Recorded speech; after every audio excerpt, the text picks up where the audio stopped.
Le mort ne reçoit plus, un film de 1943 de Jean Taride.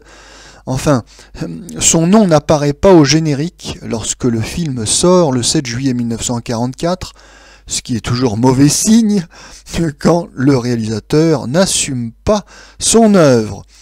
Alors, avec dans les rôles principaux, Jacqueline Gauthier, Thérèse Dorny, et dans un petit rôle, Simone Signoret.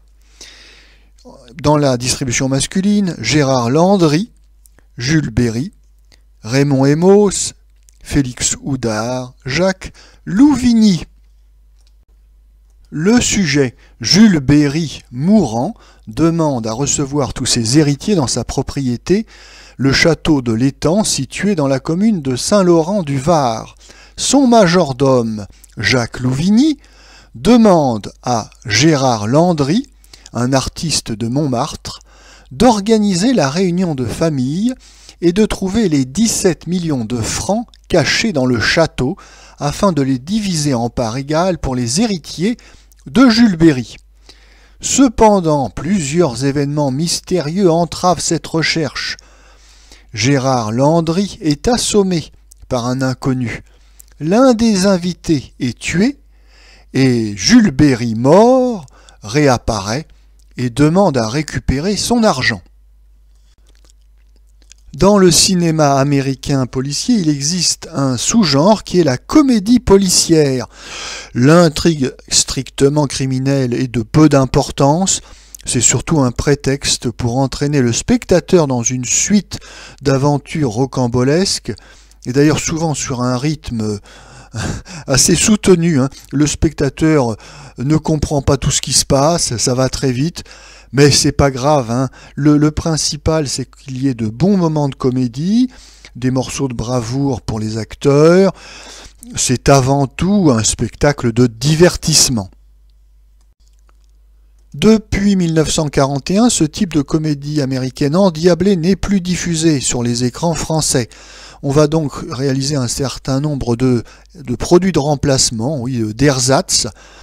Alors parfois, les films sont bons et valent bien les originaux hollywoodiens. Je pense notamment à un film de la Continentale, L'affaire Molou, 1943, avec Paul Meurice, François Perrier, Martine Carole. Mais parfois, le résultat n'est pas réussi et le film n'est pas très bon. C'est le cas pour ce mort qui ne reçoit plus. Il faut dire aussi, et ça n'aide pas, que le réalisateur Jean Taride n'est pas un bon réalisateur, il n'a jamais réalisé de bons films, sauf peut-être Tovarich en 1935, qui était réussi, mais c'est une œuvre collective, donc qu'on ne peut pas attribuer à Jean Taride. Ce mort qui ne reçoit plus cherche tout à la fois à être une comédie et un film policier et ne réussit dans aucun des deux domaines. L'histoire est sans grand intérêt et on pouvait s'en douter en regardant le générique et en voyant que, encore une fois dans le cinéma français, il s'agissait ici d'un film tiré d'un scénario original, ce qui n'est jamais bon signe. Rappelons qu'à Hollywood, la plupart des scénarios sont des adaptations d'œuvres théâtrales, de romans, de numéros de musical, que sais-je encore, mais en tout cas, d'œuvres qui ont déjà été présentées au public et présentées avec succès. Certes, cela ne veut pas dire que le film sera bon, mais du moins le point de départ du film est bon, c'est-à-dire qu'il est sain.